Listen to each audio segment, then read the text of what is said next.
A young Olympic swimmer had vanished during a routine training swim in the ocean, leaving no trace behind. The only logical explanation was that she had drowned. But 4 years later, her father, Marcus, who never gave up the relentless search, discovered something at the base of a navigation buoy, a discovery that could change everything. The cold ocean enveloped Marcus as he descended into its silent depths. The morning light pierced the deep blue water in pale shafts, illuminating the rocky seabed below. His dive light swept methodically over tangled seaweed and smooth sand as he moved with practiced precision. Each breath from his oxygen tank released a stream of bubbles rushing to the surface, the only sound in this underwater world. His weathered hand sifted through silt and broken shells. Searching, always searching. The familiar ache of disappointment settled in his chest as he found nothing, just like hundreds of dives before. Above him, his small boat, the Sea Guardian, drifted with the gentle current. He had anchored near the edge of Eagle's Point, several miles from the shoreline of Harborview, the small coastal town he called home. Home, but not really home anymore. 4 years, 1,461 days, each day a fresh stab of pain. Alara was only 19 then, a shooting star blazing across the competitive world of open-water swimming. She had just qualified for the Olympic team, a quiet victory, not yet a media sensation, but coaches, rivals, anyone who had seen her glide through the water with powerful, graceful strokes knew she was destined for greatness. Her dedication burned fiercely. She had trained in these waters since childhood, her daily route a grueling 5-mile circuit from Azure Cove Pier, around the treacherous currents of Maiden's Rock, around the old Triton buoy, then back. For years, Marcus had been her steadfast escort, trailing behind in his boat, the Wanderer, a silent, proud guardian. But 6 months before Alara vanished, she began asserting a newfound independence, insisting on swimming alone. "Dad, I need this," she said, eyes steady but full of love. "I need to feel the water, just me and it. Wait for me at the pier. I'll be fine." Reluctantly, he agreed, though every morning his heart tightened in anxious knots until her bright swim cap appeared, slicing through the waves toward shore. Except that cursed morning, the morning she never returned.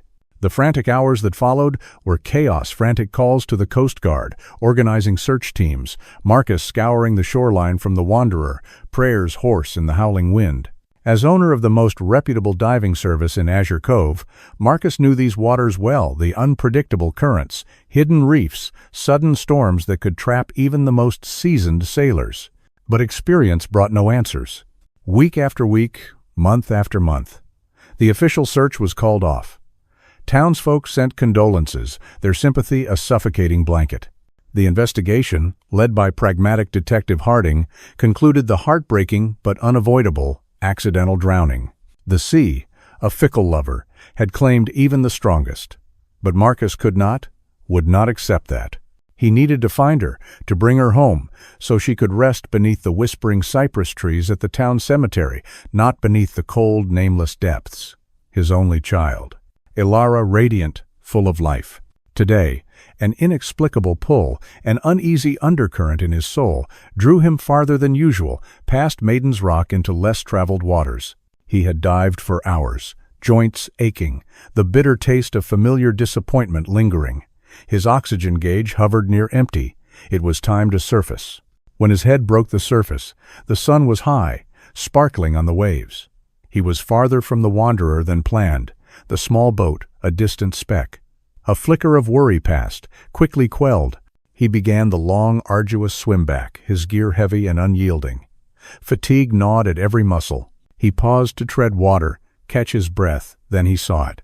Not the familiar Triton buoy, their usual turning point, but a larger, older buoy, encrusted with shells and rust, its faded paint unrecognizable. It marked an old, neglected channel, almost forgotten. Grateful for the rest, Marcus swam closer and grasped its rusty metal ladder. Clinging to the buoy as the sea swayed around him, he glanced up at its structure. Something was tied to the main post. Just above the waterline, a dark rectangular object. Curiosity, a rare spark in his dull life, flared. He groaned, hauling himself onto the narrow, slippery platform. The object was secured with worn nylon rope. Careful, despite numb fingers, he untied it. It was a GoPro camera inside a heavy-duty waterproof case. The case was scratched from salt water and covered in algae in the crevices, but something chillingly familiar. It was a professional-grade camera for deep dives, one he had bought for Alara, always wanting the best, the most reliable. Just a coincidence, he muttered hoarsely. Thousands of cameras like this existed in the world. He turned the camera over in trembling hands. His heart stopped, a cruel fist gripped his chest. On the back of the case, almost obscured by grime, was a faint sticker, a silver dolphin curled over the initials, "Eat Ilara Thorn." He choked back tears. This was no ordinary camera. It was Ilara's camera. The spy cam, she jokingly called it. The one she always carried when swimming alone, to keep Dad less worried. After 4 years staring into the abyss had finally given something back. The return journey to the Wanderer was a blur of adrenaline and disbelief. Marcus clutched the GoPro, Ilara's GoPro, as if it were a sacred relic, his mind reeling. Back on deck, his old friend Miguel, who often joined him on these somber expeditions, more for companionship than any real hope of discovery, saw the look on Marcus's face and knew, instantly, that something profound had shifted. "Marcus, ¿qué pasa? You look like you've seen a ghost." Marcus could only nod, unable to form words past the lump constricting his throat. He held up the camera. Miguel's eyes widened. He'd seen that camera countless times, usually attached to Ilara's effervescent personality. The journey back to Azure Cove was fraught with a desperate urgency. As soon as they docked, Marcus, after a hurried, grateful farewell to Miguel, practically sprinted to his old pickup truck, the GoPro clutched tightly. His hands were still shaking as he dialed Detective Harding's number. "Harding?" The detective's gruff, no-nonsense voice answered. "It's Marcus Thorne," Marcus said, his own voice strained, thrumming with an almost unbearable cocktail of hope and dread. "I found something. Ilara's GoPro. It was strapped to an old channel buoy, miles from her usual route." A beat of silence on the line, a silence that stretched Marcus's nerves taut. "Her camera? After all this time?" Harding's tone was skeptical but tinged with a new alertness. "Yes, and it might have footage. From that day." Marcus's voice cracked. "I need to bring it in. I'm swamped right now, Thorne, about to head into a briefing," Harding replied, a note of frustration in his voice. "But get it to the station. Ask for Ben Carter in forensics. I'll let him know you're coming. He's our best tech. He'll handle it, see what, if anything, can be recovered. We'll treat it as potential evidence." "Thank you, Detective. I'm on my way." Relief, sharp and dizzying, washed over him. Finally, a path forward, however faint. 20 minutes later, Marcus was at the Azure Cove Police Department, a drab utilitarian building that had become far too familiar. The desk sergeant, a woman with weary eyes who recognized him immediately, nodded sympathetically and buzzed him through to the forensics lab. Ben Carter was a young man, perhaps in his late 20s, with intelligent eyes behind thick-rimmed glasses and an air of quiet competence. He greeted Marcus with a firm handshake. "Mr. Thorne," Detective Harding called. "This is quite something." An officer stood discreetly in the corner, a silent witness for the chain of custody. Marcus carefully placed the GoPro on the sterile stainless steel counter. "It belonged to my daughter Ilara. She vanished 4 years ago. I found it this morning." His voice was steadier now, fueled by a desperate resolve. Carter examined the camera with meticulous care, photographing it from every angle before attempting to open the housing. The latches were stiff, corroded by salt water. "The casing did its job, by the looks of it," he murmured, finally prying it open. The GoPro inside, though its battery was long dead and visibly swollen, appeared remarkably intact. He carefully removed the micro SD card. "Card looks surprisingly good. No obvious corrosion, that's a positive sign." He inserted the card into a specialized reader connected to his computer. "First, we make a forensic image. Preserve the original data. This might take a few minutes." The minutes stretched into an eternity. Marcus stood rigidly behind Carter, his gaze fixed on the monitor, his breath held captive in his chest. The progress bar crawled. Finally, Carter let out a low whistle. "Files are transferring. Looks like there's a fair bit of data here." Then, he opened the first video file. The screen flickered, then filled with Ilara's face, so close, so alive, her wet hair plastered to her forehead, the ocean sparkling behind her. Marcus's knees nearly buckled. A choked sob escaped him. It was her. smiling, adjusting the camera on what was clearly the old channel buoy. Testing, testing, 1, 2, is this thing on? Her voice, slightly distorted by wind and the waterproof casing, but unmistakably hers, filled the small, sterile lab. It was like a punch to the gut, a joyous, agonizing blow. Perfect spot to capture my endurance run today. Let's see if I can actually beat my time to Siren's Rock and back from here. The footage showed her expertly securing the GoPro, angling it to capture her swimming approach and departure. She looked vibrant, energetic, a little breathless, the Alara he remembered with such piercing clarity. The next clip, Alara treading water beside the buoy, looking directly into the lens. Okay, log entry. What day is it even? Day 57 of pre-Olympic hell training, she said, a wry smile playing on her lips. Her expression then turned serious. Coach says my splits are improving, but my turns are still sloppy. Sometimes I wonder if I'm really cut out for this. The pressure is insane. I look at the times from the European champs, and I'm light years behind. What if I make it to the games and just embarrass myself? Embarrass Dad? Marcus's throat tightened. He'd never known. She'd always projected such confidence, such unwavering determination. He'd never seen this flicker of vulnerability. The footage continued. Alara was still talking, catching her breath, when suddenly her attention shifted. Her eyes widened slightly. She looked off camera to her right. "Oh, hello there," she called out, a note of surprise in her voice. A young man swam into frame. The camera, mounted above them, only captured the top of his head, his dark, wet hair slicked back, his eyes partially obscured by water droplets on the lens, but his smile seemed friendly. He was lean, athletic-looking. "Hey," the young man's voice, clear and amiable. "Didn't expect to see anyone else out this far. You're really pushing it, swimming way out here alone." "Just training," Alara replied, a little guarded but polite. "I'm Alara." "Julian," he said. "Impressive. Training for what? A channel swim?"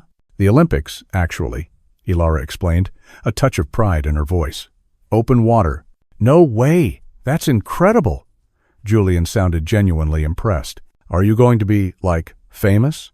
Alara laughed, a bright musical sound that tore at Marcus's heart. "Hardly. I'm still pretty new to the elite circuit, flying under the media radar, thankfully." "Well, you look like a seasoned pro to me," Julian said. "Hey, fancy a race? Just for fun? Back to, say, that cluster of rocks near Sirens?" He pointed towards a distant landmark, back in the direction of Azure Cove. Alara hesitated for a split second, then grinned. "You're on, but I warn you, I don't like losing."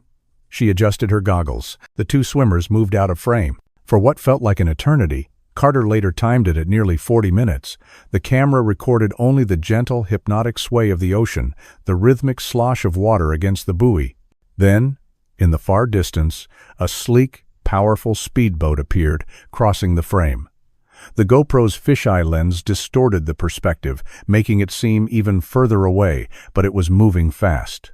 The camera only captured the lower half of the boat's hull, but emblazoned on its side, just above the waterline, was a distinct logo, a stylized trident intertwined with a wave.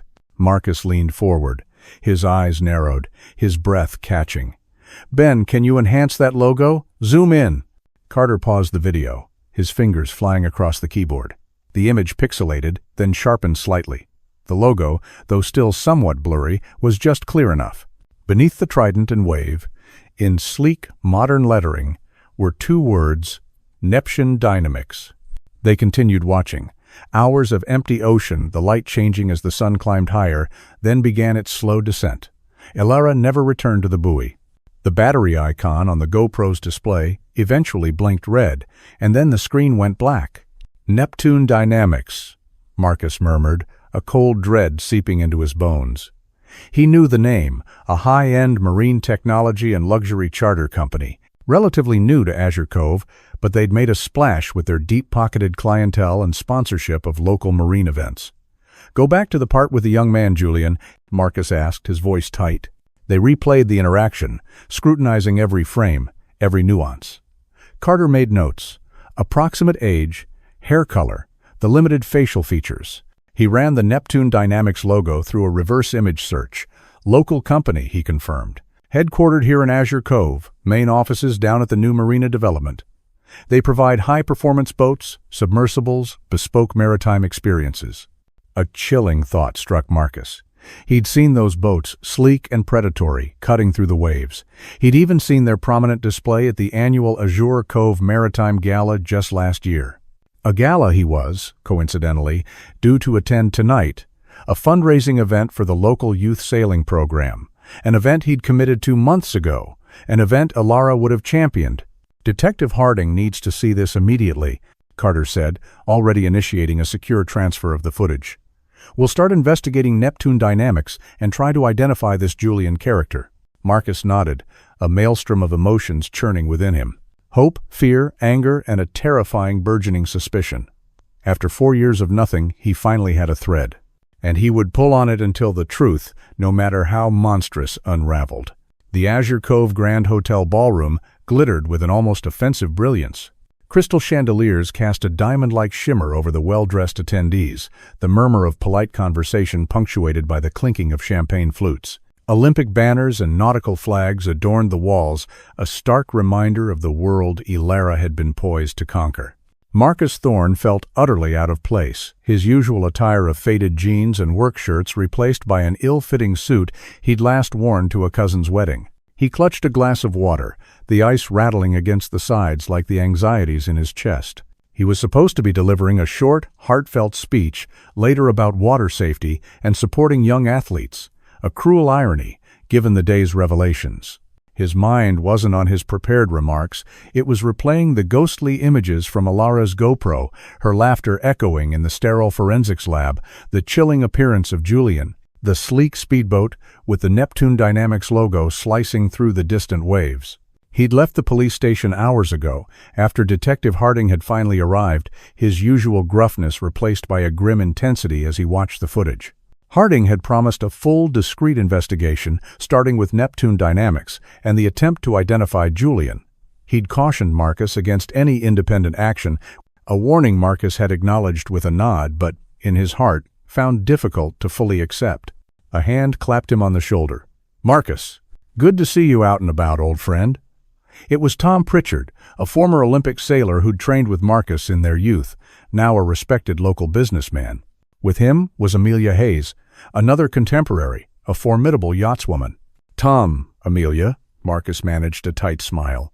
"You too." They made small talk, reminiscing about past regattas, the changing face of Azure Cove. Marcus, his mind still reeling, found himself blurting out, Something incredible happened today. I found Alara's GoPro." His friends stared, their polite smiles freezing. "Her camera?" Amelia whispered, her hand flying to her mouth. "After all this time? Where?" "Strapped to an old channel buoy, miles out," Marcus explained, his voice low. He recounted the basics of what he'd seen at the police station, the mysterious Julian, the speedboat. He pulled out his phone and showed them the somewhat blurry screenshot of the Neptune Dynamics logo Ben Carter had managed to capture. Tom leaned in, squinting. "Neptune Dynamics. Well, I'll be. They're one of the main sponsors of this very gala. Big players in the luxury marine sector. Only really became prominent around here in the last, 5 or 6 years. Known for their cutting-edge tech, high-net-worth clients. Bit flashy for my taste, but they throw money around. Do you know anything specific about them? Anyone named Julian?" Marcus pressed, his gaze intense. Tom stroked his chin. "Can't say I know a Julian. Their top brass are pretty elusive, mostly see their marketing people. In fact," he added, gesturing across the crowded ballroom, "they have a rather ostentatious display set up right over there. Trying to recruit for their exclusive maritime experiences, I imagine." Marcus's head snapped in the direction Tom indicated. Indeed, against the far wall, a sleek, modern booth gleamed under the spotlights, the trident and wave logo of Neptune Dynamics prominently displayed. 2 men in sharp company-branded polo shirts were staffing it, one older, with silvering temples and a practiced smile, the other younger, with an eager, almost too bright demeanor. A cold resolve settled over Marcus. "I'm going to talk to them." "Marcus, be careful," Amelia cautioned, her eyes filled with concern. "The police are handling this, right?" "They are," he said, his voice flat, "but I need to see their faces." He excused himself, weaving through the throng, his heart hammering against his ribs. He approached the booth with measured steps, trying to project a casual curiosity he was far from feeling. The two representatives looked up as he drew near. "Good evening, sir," the older man greeted him, his smile smooth as polished chrome. "Interested in learning more about Neptune dynamics? Perhaps one of our elite charter packages?" "Actually," Marcus began, keeping his tone even, "I'm more curious about your company's history in Azure Cove. I understand you're quite involved in the local community, sponsoring athletes and such." "We are indeed," the younger man chirped, his enthusiasm a little forced. "Corporate social responsibility is a cornerstone of our philosophy. We believe in giving back, supporting promising local talent, particularly in water sports. We provide equipment, transport, access to our state-of-the-art training facilities for those who might not otherwise have the resources." "That's commendable," Marcus said, his gaze steady. He paused, then carefully dropped the name. "Do either of you happen to know someone named Julian associated with your company? Perhaps an instructor, or someone involved with your athlete outreach programs?" The reaction was subtle but instantaneous. The older man's smile didn't waver, but his eyes sharpened, a flicker of something unreadable. Caution passing through them. The younger man's eager expression faltered for a split second, his gaze darting towards his colleague before returning to Marcus. "Julian?" the older man repeated, his tone thoughtful. "We have quite a few employees, contractors. It's a common enough name. Do you have a surname, or perhaps a department he might work in?" Marcus shook his head. "No surname, unfortunately." He decided to take the plunge. He pulled out his phone, feigning a search for a photo. "Actually, I saw one of your company boats a while back. I'm trying to identify it, and there was a young man aboard. Thought he might have been named Julian." He showed them the screenshot from Ilara's GoPro, the logo clearly, if blurrily, visible. The shift was palpable. Both men tensed. The younger one's Adam's apple bobbed nervously. The older man's professional veneer cracked slightly, replaced by a carefully masked wariness. I'm not sure I recognize that specific vessel from this image," the younger man stammered, avoiding eye contact. "We have an extensive fleet, you see, constantly being updated." The older man interjected smoothly, his voice a little too placid. "Our fleet management is handled out of the main marina office. If you have a specific query about a boat, they would be the best people to assist. We're primarily here for marketing and guest relations this evening." He glanced pointedly at the other guests milling around. "I see," Marcus said, a cold certainty solidifying in his gut. Their reaction was too guarded, too evasive. "Thank you for your time." He turned and walked away, his senses hyper-alert. As he moved back towards Tom and Amelia's table, he risked a glance over his shoulder. The younger staffer had stepped away from the booth, his back to the room, a phone pressed tightly to his ear. He was pacing, running an agitated hand through his hair. He gestured sharply to his older colleague. Within moments, the two of them began, with a distinct air of urgency, to pack up their display materials, brochures, and an interactive tablet. They were leaving. Early. Marcus's instincts, honed by years at sea, where a missed sign could mean disaster, screamed at him. He changed direction, bypassing his friends, and headed straight for the ballroom exit, his apologies to the event organizer for his missed speech already forming in his mind. He reached the hotel's grand lobby just as the two Neptune Dynamics representatives were hurrying towards the valet stand, carrying their packed boxes. He saw them hand a ticket to the attendant. A sleek, dark gray van with the Neptune Dynamics logo discreetly emblazoned on its side pulled up a moment later. Marcus rushed to his own pickup, parked several rows back in the hotel's sprawling lot. His heart pounded a frantic rhythm. This was impulsive, perhaps reckless. Detective Harding's warning echoed in his mind, but the image of those men's nervous faces, their sudden departure, Ilara's voice from the GoPro, it all coalesced into an undeniable conviction. These men knew something. They were connected. As the Neptune Dynamics van pulled out of the parking lot, turning onto the main coastal highway, Marcus started his engine. He switched off his headlights for a moment, letting a few cars pass, then eased out, falling in behind them at a discreet distance. Whatever truth they were hiding, he was determined to follow it, even if it led him into the heart of the storm. The Neptune Dynamics van moved with an unhurried confidence through the well-lit streets of Azure Cove, then picked up speed as it merged onto the winding coastal highway heading north, away from the glittering lights of the town center. Marcus kept a careful distance, his old pickup a shadow amongst the late-night traffic. The rational part of his mind, the part that had listened to Detective Harding's sensible advice, was screaming at him. He was following two strangers based on a gut feeling, a nervous glance, a screenshot from a 4-year-old video. This was civilian interference, potentially dangerous, utterly foolish.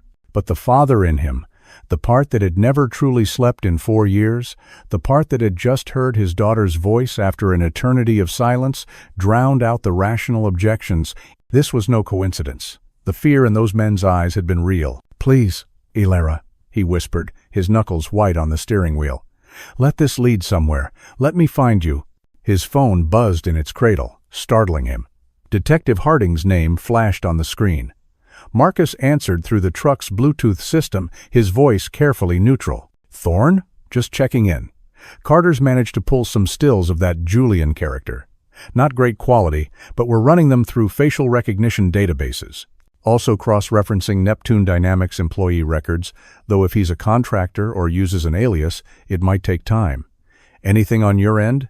Did you make it to that gala?" Marcus hesitated. He was already committed, too far down this rabbit hole to turn back now. "Yes, Detective, I'm at the gala now. Actually, I saw a Neptune Dynamics booth here. Spoke to a couple of their reps." "And?" Harding's voice sharpened. "I asked them about Julian, showed them the boat logo. They got agitated. Left the gala early.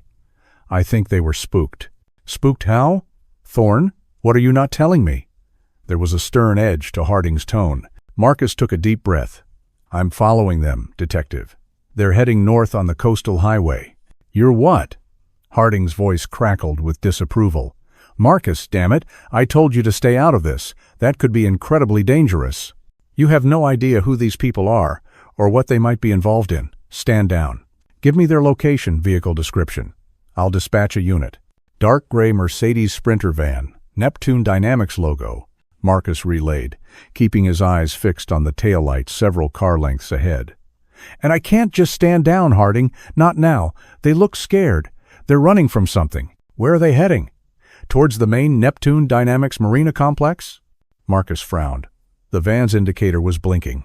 It was turning off the main highway onto a narrow, unlit side road that snaked away from the coast towards the dense, undeveloped woodlands and rugged hills that bordered Azure Cove's northern edge. They're going inland, taking a turnoff I don't recognize. Looks like it heads towards the old Blackwood Creek area." "Blackwood Creek? There's nothing out there but abandoned logging trails and swampland," Harding said, a new note of unease in his voice. "Marcus, listen to me. This is escalating. Share your live location with me. Now. And do not engage, observe, and report. That's it. Are we clear?" "Clear, Detective," Marcus said, though his heart was pounding with a mixture of fear and a strange, exhilarating sense of purpose. He ended the call, intending to share his location, but the van ahead suddenly accelerated, its taillights shrinking rapidly as it navigated the poorly maintained road. Marcus had to speed up to keep them in sight, his old truck bouncing over potholes. In his haste, the detective's request for a live location slipped his mind.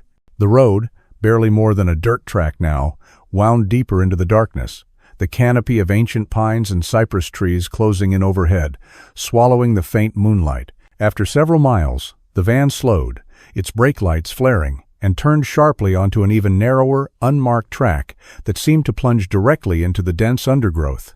Marcus had never known this track existed. He doused his headlights, waiting a few moments until the van disappeared around a bend, then followed slowly, his truck crawling along in the darkness, relying on instinct and the faint glow of the van's taillights filtering through the trees. The track descended steeply, the air growing damp and heavy with the smell of decaying leaves and brackish water.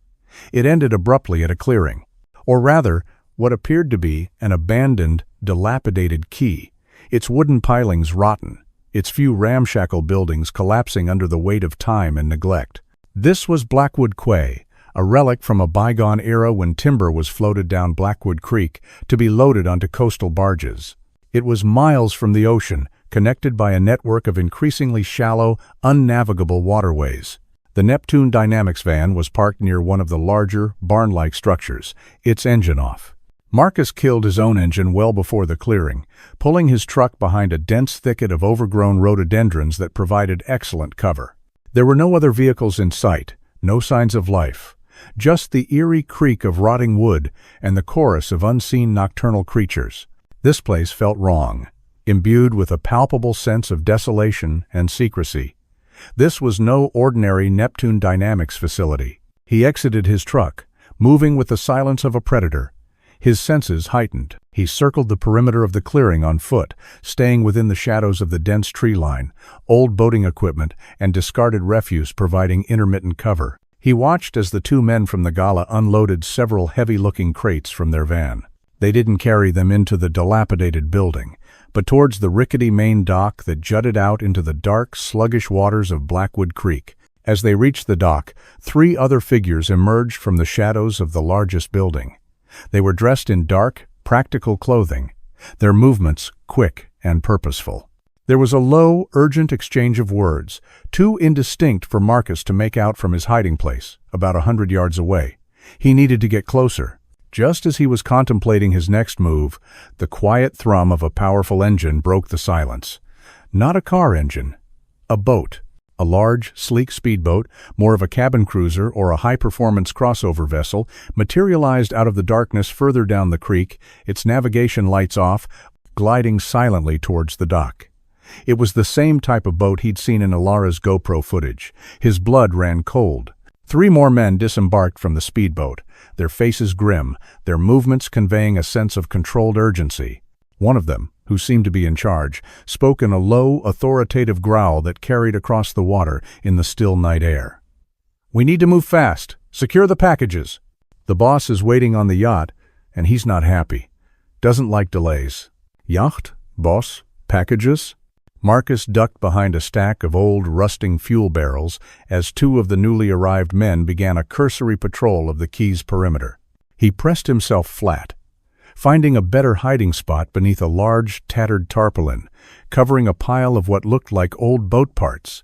The smell of mildew and oil thick in his nostrils. He remained motionless, scarcely breathing, as one of the guards passed within feet of his hiding place, his heavy boots thudding on the damp earth. From his concealed vantage point, Marcus heard the crunch of tires on gravel. Another vehicle approaching, this one from the landward side, its engine quickly cut. Car doors opened and closed, male voices, harsh and impatient.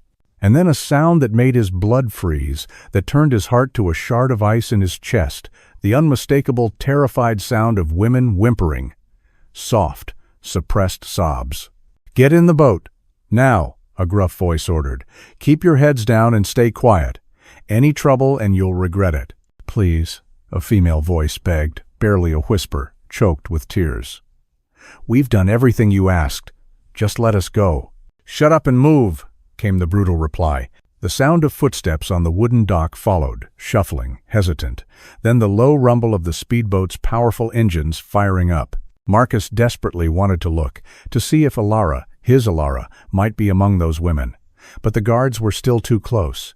To emerge now would be suicide. He could only listen, his fists clenched, impotent rage and a terrifying, dawning horror warring within him. As the speedboat's engine noise faded into the distance, down Blackwood Creek, towards whatever larger waterway it connected to, Marcus heard 2 of the remaining men conversing nearby, their voices strained with worry. "How the hell did this happen?" one said. "They've been secure for 4 years. 4 years! And now, suddenly, the cops are sniffing around. Someone must have leaked something. Or one of those girls finally managed to talk." "The boss is going to go ballistic," the other replied, his voice tight. "He said if we don't clean this mess up permanently, we'll be joining last year's loose ends at the bottom of the channel. Let's get this equipment stowed and get out of here." "Our part's done." Marcus remained perfectly still, the words echoing in his mind. 4 years. Girls. The boss. Loose ends. His worst, most unimaginable fears were coalescing into a monstrous, unbearable truth. Ilara hadn't drowned in a tragic accident. She'd been taken. And if what he'd just heard was true, she might have been held captive, somewhere, somehow, for the entire 4 years she'd been missing. Alive. But in what kind of hell? Only when the sound of the van driving away had completely faded into the night did he cautiously emerge from his hiding place. He stumbled towards the abandoned dock, his legs unsteady, his mind reeling. He stared out at the black, silent water where the speedboat had disappeared. His daughter was alive, and he had just witnessed her being moved like cargo deeper into the clutches of these monsters. With shaking hands, he pulled out his phone and dialed Detective Harding, his voice a raw, broken whisper. "Harding? It's not just a boat. It's them. It's human trafficking. They have girls," they said. 4 years. "Marcus, where are you? You never shared your location."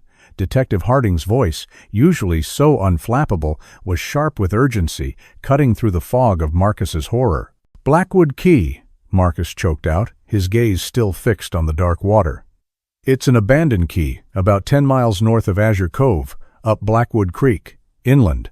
They have a speedboat. I just saw them take women, Harding. I heard them talking, girls they've kept safe for 4 years. 4 years, Detective. That's how long Alara's been gone." His voice broke, a raw sob escaping him. I think Alara might be one of them." There was a stunned silence on the other end, then Harding's voice, tight with controlled fury. "Human trafficking? Are you certain, Marcus?" "Yes, I heard them. They're moving them because they think someone talked, that the police are onto them. They mentioned the boss waiting on a yacht offshore." Marcus's mind raced, piecing together the horrifying puzzle. The gala, Neptune dynamics, it's all connected. "Stay where you are, Marcus," Harding ordered, his voice all business now. "I'm dispatching units to your location immediately, and I'm alerting the Coast Guard. If they're heading for a yacht offshore, we need to move now." "No," Marcus said, a desperate strength surging through him. "Don't come here. There's nothing left to find at Blackwood Quay. They're gone. We need to follow that boat. I'm heading back to the main Azure Cove Marina now. Meet me there. You'll need boats, fast ones. I know these waters, Harding. I know the channels they'll use to get out to the open sea. I can help track them." There was a brief pause, then Harding's decisive reply. "All right, Thorne. It's unorthodox, but you're right. Your knowledge could be invaluable. We'll coordinate with Harbor Patrol and the Coast Guard. Meet us at the Azure Cove Marina, emergency response dock. 20 minutes. And Marcus," his voice softened slightly, "try to hold it together. If Alara's out there, we'll find her." "Hurry, Detective," Marcus pleaded, his voice thick with unshed tears. "They know we're close. This might be our only chance." He ended the call and sprinted back to his truck, his mind a maelstrom of terror and a fragile, desperate hope. After 4 years of believing Alara was lost to the ocean's embrace, the truth was infinitely more horrifying. Yet it also offered a sliver, a tiny, almost unbearable sliver, of hope. If she was being held captive, she might still be alive. And if she was alive, Marcus Thorne was going to tear the world apart to bring her home. His old pickup roared to life, tires spinning on the damp earth as he navigated the treacherous track back to the coastal highway.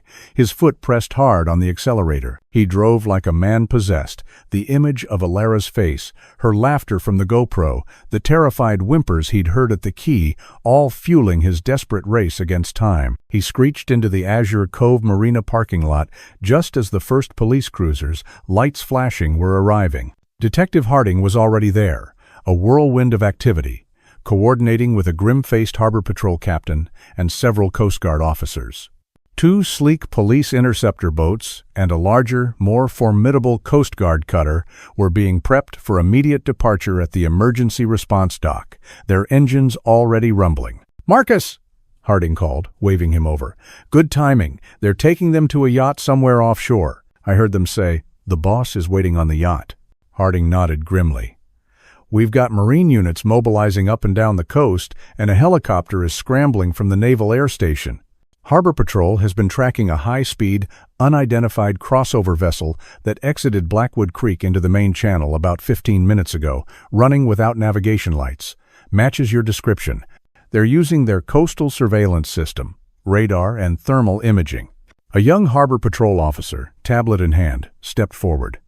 "The vessel was last seen heading southeast, along the coastline, approximately 7 miles offshore, sir. Its current speed and heading suggest it's making for the Serpent's Teeth archipelago. That's it. That's where they're going, Marcus said with chilling certainty. The Serpent's Teeth, a jagged cluster of uninhabited islands and treacherous reefs about 20 miles offshore, riddled with secluded coves and hidden anchorages. A smuggler's paradise. A yacht could anchor there for days without drawing attention. Harding turned to Marcus. I appreciate your intel, Thorne. You've blown this whole thing wide open. But I need you to stay here now. This is a high-risk tactical operation. We'll handle it. No way, Marcus said, his voice firm, his eyes blazing with a father's desperate resolve. I'm coming with you. Marcus, this isn't a request, Harding said, his tone hardening.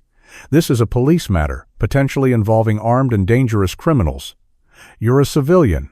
And I know those waters better than anyone here, Marcus insisted, his voice rising, raw with emotion. I've been diving around the Serpent's Teeth for 30 years. There are underwater caves, hidden approaches, unpredictable currents your charts don't show. Your men will be going in blind in some areas. I can save you precious time. I can keep them safe. He lowered his voice, the desperation palpable. Besides, Harding, if Ilara is on that yacht, she hasn't seen me in 4 years.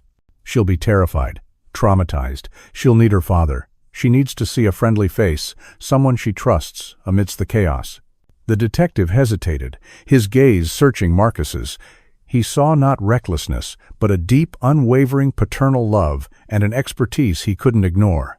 He sighed, then nodded curtly. Fine, you ride on the lead police interceptor with me. But you follow orders, Thorne, every single one. If we encounter armed resistance, you stay back, you stay down. Understood? Understood. Marcus agreed immediately, a surge of relief making him momentarily lightheaded. They boarded quickly, Marcus pointing out potential routes and chokeholds on a nautical chart spread across the interceptor's console, his knowledge already proving invaluable to the boat's seasoned captain. As the powerful engines roared and the sleek vessel sliced through the inky water, leaving Azure Cove's glittering lights behind, Marcus felt a strange, terrifying mixture of dread and fierce anticipation. After 4 years of searching in the darkness, he might finally be closing in on his daughter. But what condition would she be in? What horrors had these people inflicted upon her? The police radio crackled to life. Air 1 is airborne.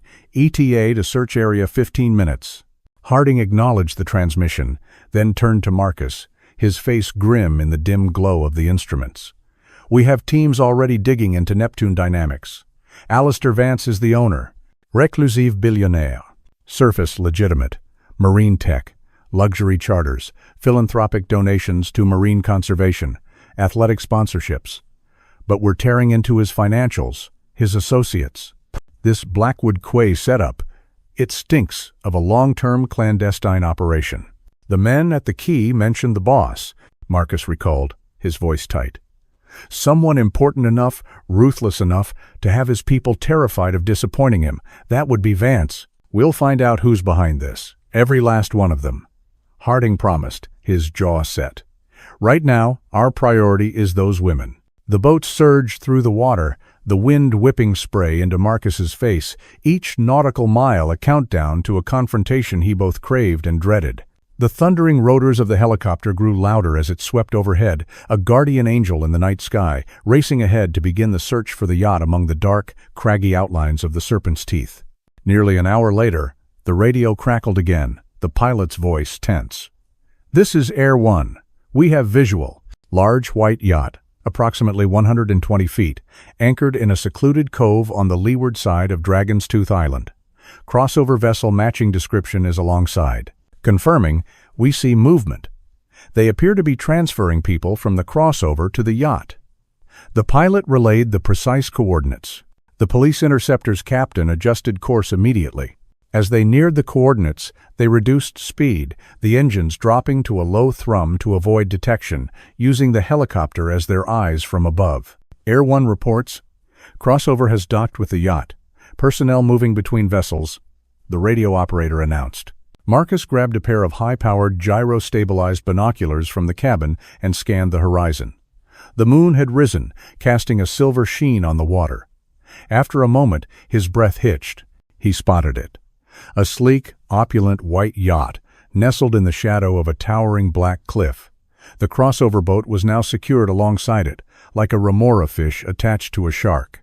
"I see them," he said, his voice tight with tension, barely a whisper. "About 2 miles ahead." Through the lenses, he could make out figures moving on the yacht's expansive deck. Even from this distance, under the dim glow of the yacht's courtesy lights, he could discern what appeared to be 3, possibly 4, female figures in dark clothing being escorted, or rather, herded, below deck by several men. His heart hammered against his ribs, a painful, frantic drumbeat. Could one of them be Ilara? "All units, maintain stealth approach." Detective Harding's voice cut through the tense silence on the police interceptor's bridge. "We don't want to alert them until we're in position to secure all hostiles and rescue the victims. Air 1, maintain overwatch and report any changes." The tactical officers on board, clad in black, moved with quiet efficiency, checking their weapons, adjusting their body armor, their faces grim and focused. One officer, a dive specialist, was already shrugged Pi Epsilon Rho Iota Sigma Sigma O Tau Epsilon Rho Alpha, the Greek word for more, in his dry suit, his rebreather, and fins ready. The air crackled with unspoken tension. "Air 1 to command." The pilot's voice came over the radio, sharper now. "Movement on the yacht's aft deck. They appear to have spotted us or the chopper. Yacht is raising anchor, getting underway." "Damn it," Harding swore. "All units, full throttle. Intercept, they're making a run for it." The interceptor's engines roared to life, the boat surging forward, throwing up a massive wake. Marcus clung to a handhold, his binoculars still trained on the distant yacht. "The crossover boat is detaching from the yacht," he shouted over the engine noise. "It's moving away. 2, maybe 3 armed men on board. It's heading directly for us." As they rapidly closed the distance, the crossover boat, a sleek black machine of speed and power, changed course definitively, its prow aimed at the lead police vessel like a charging bull. It was clearly a decoy, a sacrificial gambit to buy the yacht time. "They're going to try to intercept us. Draw our fire," the interceptor's captain warned, his hands firm on the wheel. "Air 1, can you maintain visual on the yacht?" Harding barked into his radio. "Don't lose it." "Affirmative, Command. Yacht is increasing speed, heading south towards open water. Wait, we're seeing more movement on the yacht's stern. The women, they're being brought back up on deck. And they appear to be putting on diving equipment?" "Diving equipment?" Marcus echoed, a fresh wave of alarm coursing through him. His blood ran cold. "Harding, they're going to put them in the water.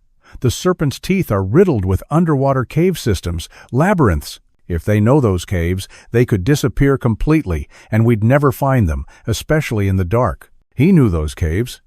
He'd explored some of them himself. Treacherous, disorienting warrens. Harding instantly relayed this critical information to the helicopter and the other police vessels, which were now fanning out to create a perimeter. "We need to stop that yacht now. If they get those women underwater, we could lose them for good." The crossover boat was now terrifyingly close, racing towards them with at least 2 men visible on its deck, automatic weapons glinting in the moonlight. "Hostiles engaging!" the tactical team leader yelled as the first muzzle flashes erupted from the crossover, bullets stitching a deadly pattern across the water, dangerously close to their bow. "Everyone take cover!" Harding shouted, shoving Marcus towards the relative safety of the cabin bulkhead. Marcus ducked, his heart pounding, but he kept his binoculars fixed on the distant, fleeing yacht. The helicopter swooped lower, its powerful searchlight momentarily blinding the gunman on the crossover, while the second police boat veered sharply to engage it, drawing its fire. "They're putting them in the water," Marcus yelled, his voice hoarse amidst the roar of engines and the sporadic crack of gunfire. "On the yacht! The women! And several men! They're all going overboard with dive gear." "Aft platform. Hold your fire on the yacht's stern," Harding relayed urgently to all units. "Repeat, hold fire near the dive platform. Risk of hitting oxygen tanks." The tactical team leader passed the warning, and the helicopter, which had been positioning for a potential disabling shot at the yacht's engines, adjusted its approach. Its machine gun firing warning bursts near the crossover boat instead, trying to suppress its attack. "We can't let that yacht get away," Harding said, his face a mask of frustration, coordinating with the tactical team as the firefight with the crossover intensified. 3 more tactical officers, already in dive gear, were preparing to enter the water from their vessel once the immediate threat was neutralized. "I'm going too," Marcus declared, his voice resolute, already moving towards a spare set of fins and a mask he'd spotted earlier. This was his world, the ocean depths. He couldn't stand by. Harding grabbed his arm, his grip like iron. "Absolutely not, Thorne. You're a civilian. You're staying on this boat. That's an order." "Those underwater caves are a death trap for anyone who doesn't know them," Marcus argued desperately, his eyes wild. "Your divers will be going in blind. If Alara goes down there, into that maze, I might never find her again." "I know those caves, Harding. I can help." Before Harding could respond, another burst of gunfire erupted from the crossover boat, which was now circling them, raking their vessel with bullets, forcing everyone to take cover again. The helicopter, in a daring maneuver, fired a volley of precisely aimed shots that tore into the crossover's engine compartment. The boat sputtered, smoke billowing from its stern, and began to list. In the ensuing chaos, as the tactical officers focused on the disabled crossover and its still dangerous occupants, Marcus seized his opportunity. No one was looking his way. He grabbed a mask, fins, and a small emergency bailout bottle. Not a full scuba tank, but it would give him a few precious minutes underwater. It would have to do. While the firefight raged and Harding was preoccupied with coordinating the arrest of the men on the sinking crossover, Marcus Thorne, driven by a father's desperate love, slipped over the side of the police interceptor and into the churning moonlit water.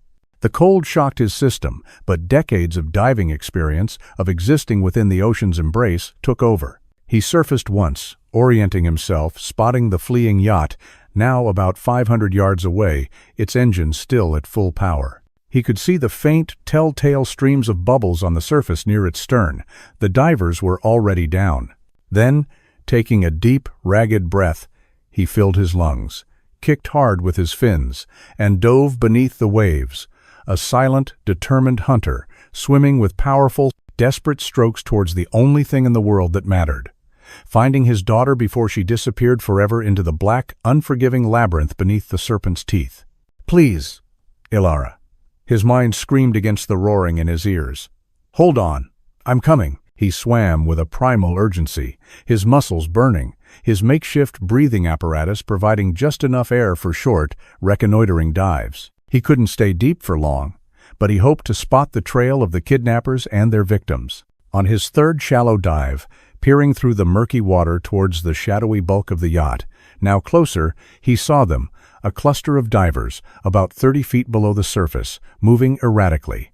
An underwater struggle was unfolding in slow, horrifying motion. Police divers had intercepted some of them, but not all. He saw at least 3 female figures, their movements hampered, being pulled along by darker male figures.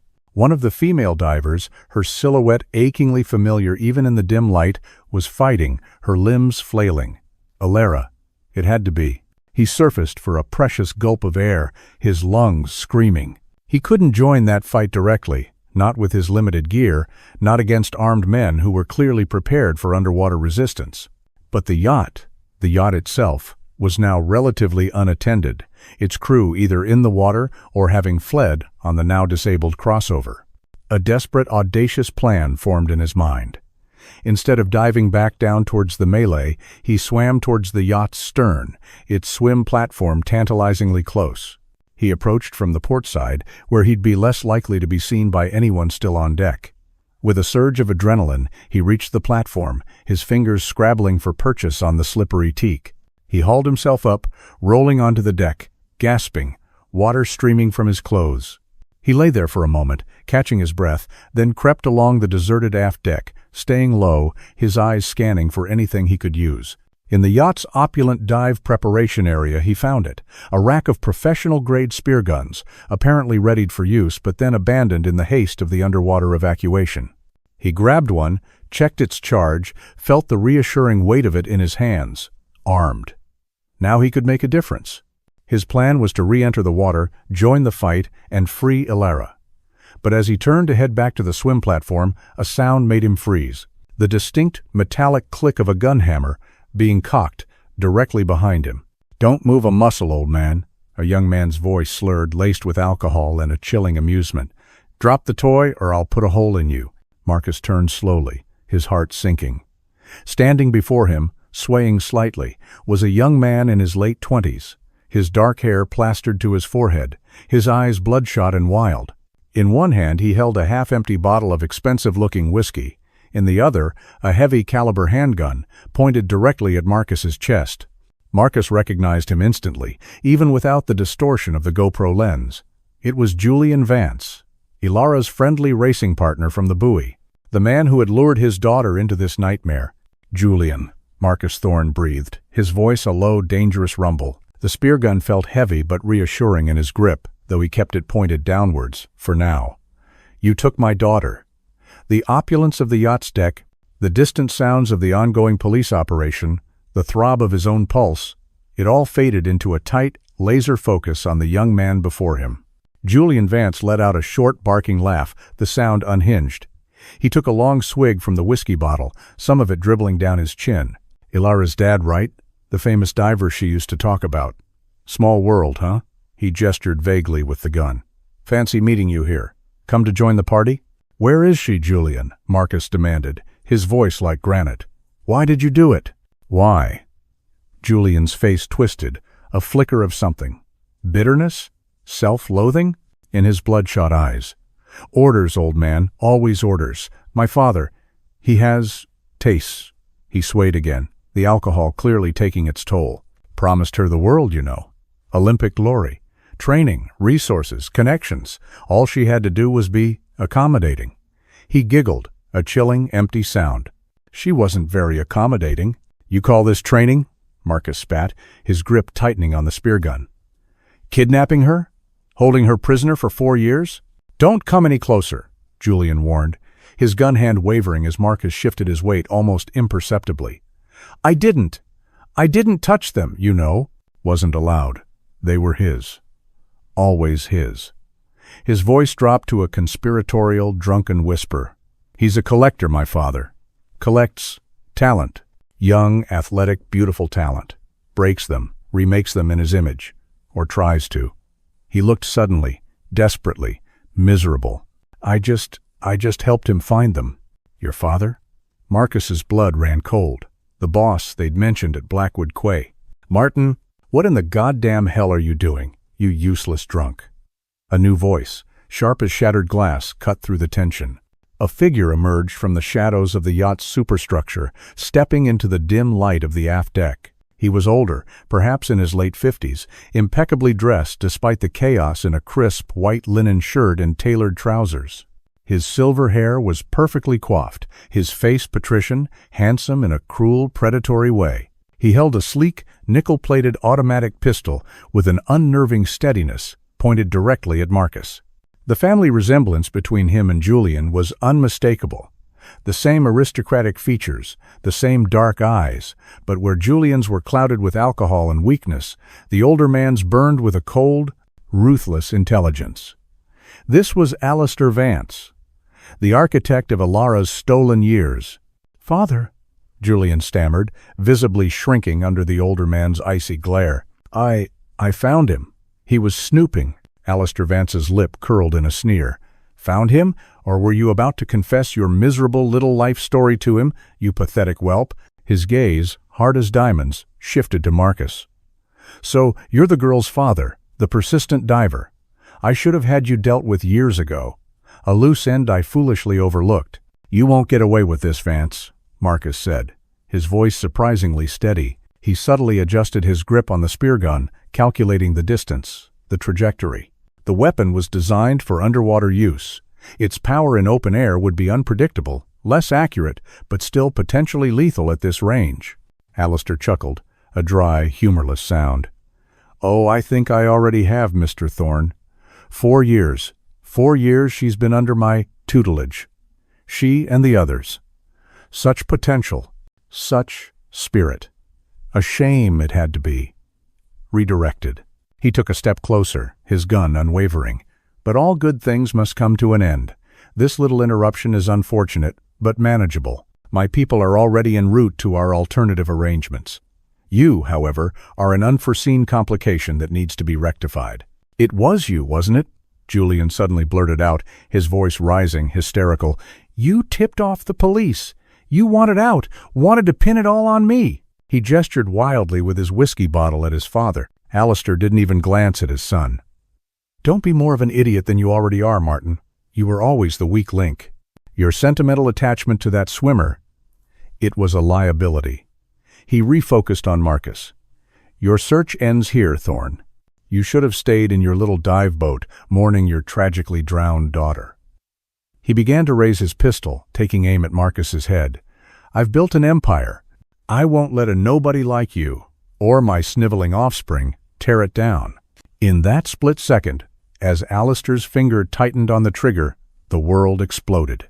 Driven by a potent cocktail of alcohol, fear, and a lifetime of simmering resentment, Julian Vance screamed, a raw, animalistic sound, and fired his handgun. The shot was wild, unaimed, but at such close range, the bullet struck Alistair Vance high in the chest, spinning him around with a surprised grunt. Simultaneously, Marcus reacted on pure instinct. He fired the spear gun. He'd been aiming for Alistair, but the older man's sudden movement, combined with the weapon's awkwardness out of water, sent the heavy spear flying erratically. It missed Alistair.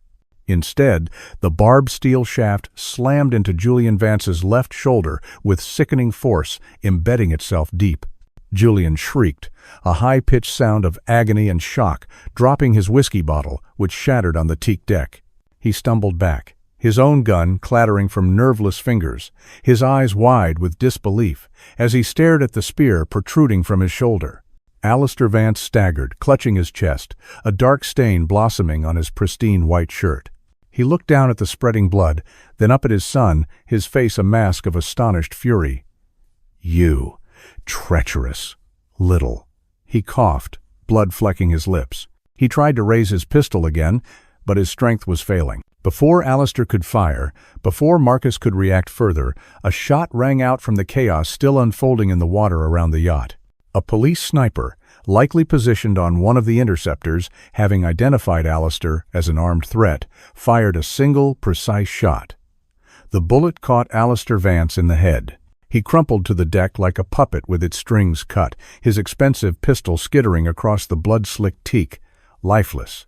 Julian stood frozen, impaled by the spear, his body rigid with shock and pain, his wide, vacant eyes locked on his father's corpse. He didn't seem to comprehend what had happened. His breath came in shallow, ragged gasps. Then, a searing pain shot through Marcus's right leg. He looked down, bewildered. In his final spastic moments, or perhaps just before the sniper's bullet hit, Alistair Vance had managed to fire his weapon. Blood was already soaking through Marcus's pants, just above the knee.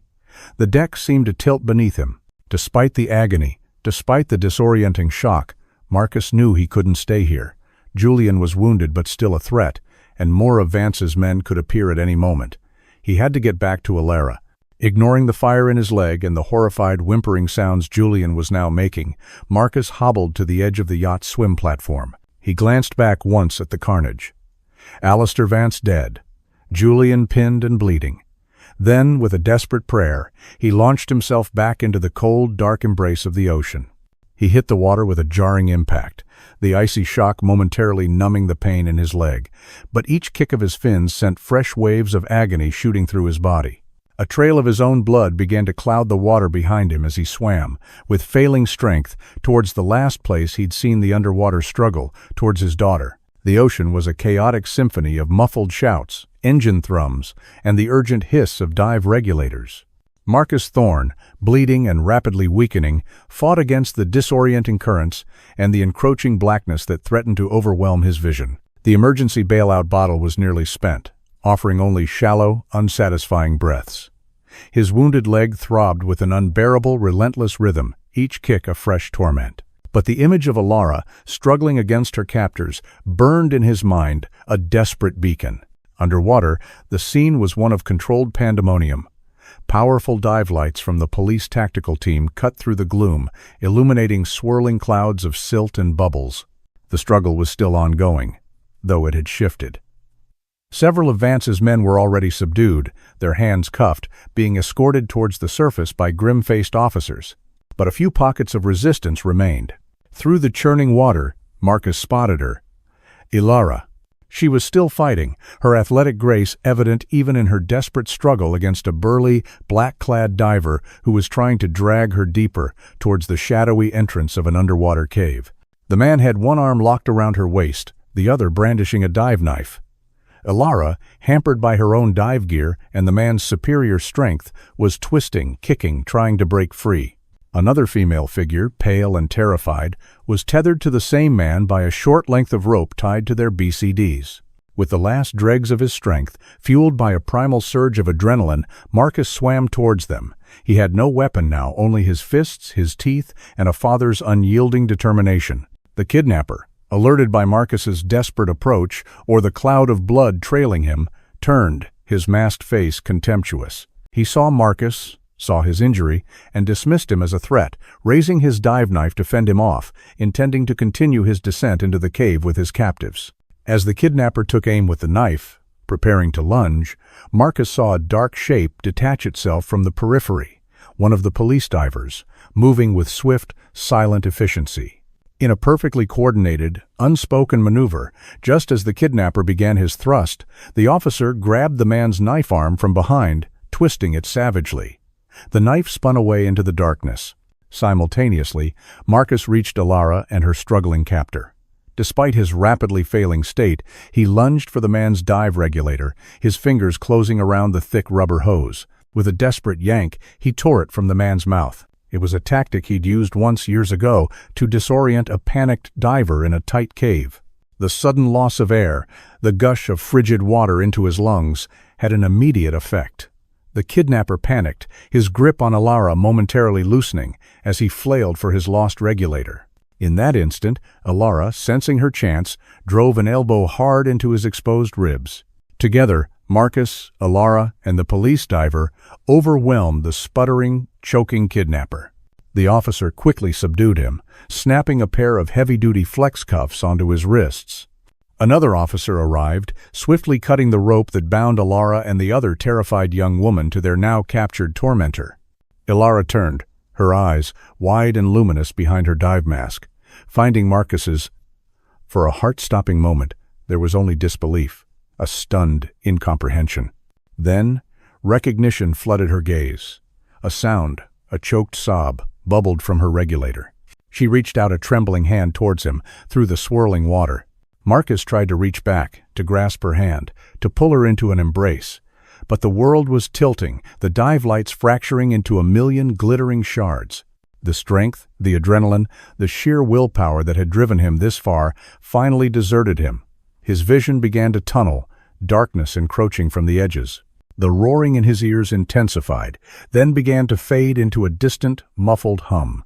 The last thing he saw before consciousness slipped away was Ilara's face, contorted with a mixture of terror, relief, and dawning understanding, her hand still outstretched, reaching for him as he sank slowly, helplessly, into the cold, indifferent abyss.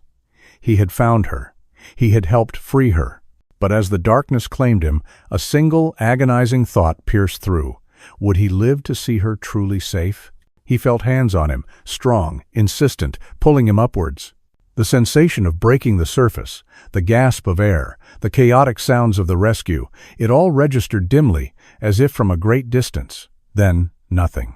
When Marcus Thorne next opened his eyes, it was to the rhythmic beeping of medical equipment and the gentle, rocking motion of a large vessel. He blinked against a harsh, fluorescent light, his head throbbing. He was lying on a stretcher, a thick bandage around his thigh, an IV line in his arm. A Coast Guard medic was checking his vitals, his expression serious but calm. "He's conscious," the medic called out. "Mr. Thorne, can you hear me? Try not to move. You've lost a significant amount of blood. You're on a Coast Guard cutter, heading back to Azure Cove." Marcus tried to sit up, a strangled croak escaping his lips. "Ilara, my daughter, where?" "Dad?" A voice, achingly familiar, a voice he had longed to hear, truly hear, for 4 agonizing years, cut through the fog of his pain. He turned his head, his vision clearing. She was there, Ilara. Standing beside his stretcher, still in her damp dive suit, a thick emergency blanket draped over her shoulders. Her face was thinner than he remembered, etched with shadows that hadn't been there before, her eyes haunted, but she was alive. She was real. She was here. "Ilara," he whispered, his voice hoarse, tears streaming unheeded down his face. He reached out a trembling hand. You're safe now." She took his hand, her grip surprisingly strong, her own tears flowing freely. "Dad, oh Dad, you found me. After all this time, you actually found me." Her voice was a fragile melody, a song of survival and disbelief. Marcus tried to respond, to tell her how much he loved her, how he'd never given up. But a wave of pain, sharp and debilitating, cut his words short. The medic intervened gently. "Easy now, Mr. Thorne. You need to conserve your strength. That bullet needs to come out, and you're going straight into surgery when we dock." Another medic approached, addressing Ilara and two other young women huddled nearby, also wrapped in blankets, their faces pale and drawn. Marcus recognized one of them as the girl who'd been tethered to Ilara's captor. "Ladies, we need to check all of you for injuries as well. You've been through an incredibly traumatic experience."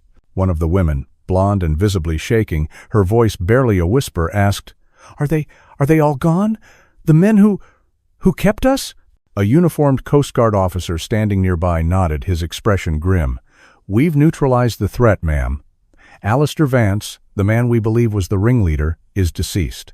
His son, Julian Vance, is in custody, wounded but alive. Several of their operatives were killed in the firefight or apprehended. The yacht, the Siren's Call, has been secured. You're safe now." The relief on the women's faces was palpable, a collective exhalation of years of terror. The third woman, dark-haired and gaunt, began to sob quietly, deep, shuddering gasps of released trauma. Detective Harding appeared at Marcus's side, his usual gruff demeanor softened by a mixture of profound respect and concern. "You're one hell of a stubborn, courageous man, Thorne. That was either the bravest or the most foolish thing I've ever witnessed. Probably both." Marcus managed a weak, wan smile. Did you get them all?" "We think so," Harding said. "This was a sophisticated, deeply entrenched operation. Alistair Vance was a monster hiding in plain sight. Preliminary intel suggests he's been targeting promising young female athletes for years, luring them with promises of sponsorship and elite training, then isolating and controlling them. His son Julian appears to have been his primary scout and initial point of contact. He promised to make them successful," Marcus said, the memory of Julian's drunken confession on the yacht resurfacing. Harding nodded. "In exchange for their absolute compliance. We've already found encrypted files on the yacht detailing his acquisitions, his training regimens. It's sick. The FBI is taking lead jurisdiction. This is going to be a massive case, likely with international implications." He turned to Ilara, his voice gentler. "Miss Thorne, I know this is incredibly difficult, but when you feel up to it, can you tell us briefly what happened to you? A more detailed statement can wait until you've received medical attention and had some rest." Ilara looked at her father, drawing strength from his presence, his battered, bruised, but undeniably their face. She took a deep, shaky breath and began to speak. The nightmare of the last 4 years, finally, painstakingly, starting to find its way into the light. Ilara Thorne's voice was low, almost a whisper at first, but it gained strength as she spoke, fueled by a desperate need to unburden herself, to make sense of the unspeakable. Marcus listened, his heart aching with every word, his hand gripping hers tightly. The other two young women, Anya and Lena, huddled closer, their expressions a mixture of shared trauma and dawning relief. Detective Harding and a female officer listened with quiet intensity, their faces grim. "It started that day, the day I disappeared," Ilara began, her gaze distant, fixed on a point beyond the confines of the Coast Guard cutter's cabin. "At the old channel buoy, I was training, just like the footage showed. Julian. He approached me in the water. He seemed so friendly, so normal. Just another swimmer, out for a long-distance workout." She paused, swallowing hard. "We raced, like he suggested, towards Siren's Rock. On the way back, he said his support boat was nearby, anchored in a small cove. He offered me a ride back to Azure Cove Pier. I was tired, more tired than I let on. The thought of a boat ride, a chance to rest, it seemed like a kindness." Her voice was laced with self-recrimination. "I was so stupid, I completely forgot about my GoPro on the buoy. He seemed so harmless. Marcus squeezed her hand. "You weren't stupid, Alara. He was a predator. He deceived you." She nodded, taking a shaky breath. His boat, it wasn't a small support craft. It was sleek, powerful. The siren's call, though I didn't know its name then. There were 2 other men on board. They were polite, offered me water. It tasted strange. The next thing I knew, I was waking up in a locked room. Not on the boat. It was a beautiful room, luxurious, but a prison. That's when I met Alistair Vance. Her voice hardened. He told me he'd been watching me, that he could make my Olympic dreams come true. He had connections, resources, a private, state-of-the-art training facility. He said he'd turn me into a champion, a legend. All I had to do was cooperate, be his star pupil. "And when you refused?" Harding prompted gently. Ilara's eyes flashed with a remembered fire. "When I refused, when I demanded to be let go to call my father, he threatened you, Dad." Her gaze met Marcus's, filled with anguish. "He knew everything about you, your dive company, our home, your routines, even Miguel. He said if I didn't obey, if I tried to escape or cause trouble, you would suffer. Accidents. First, your business would fail. Then our house would burn. And finally, you'd have a fatal diving incident. Untraceable." He made it sound so plausible. Marcus felt a wave of nausea, a cold, murderous rage, unlike anything he'd ever experienced. Vance had used his love for Ilara, his life, as a weapon against her. "So I stopped fighting back," Ilara continued, her voice barely audible. "Not openly, anyway. I met Anya and Lena there. They'd been recruited before me. They warned me. 2 other girls had tried to escape a year before I arrived. They never came back. We trained every day. A huge indoor pool, a fully equipped gym, a private lake on his estate. We were always guarded, always watched. He kept us in peak physical condition, said we needed to maintain our athletic potential. He'd visit us. Sometimes together, sometimes individually. He'd talk about our progress, our futures, his plans for us. He never laid a hand on us physically in a violent way. Not directly, but the psychological torment, the constant fear, the isolation, it was unbearable. Anya, the blonde girl, spoke up, her voice trembling. He made us compete against each other. For privileges. Better food, a window in our room.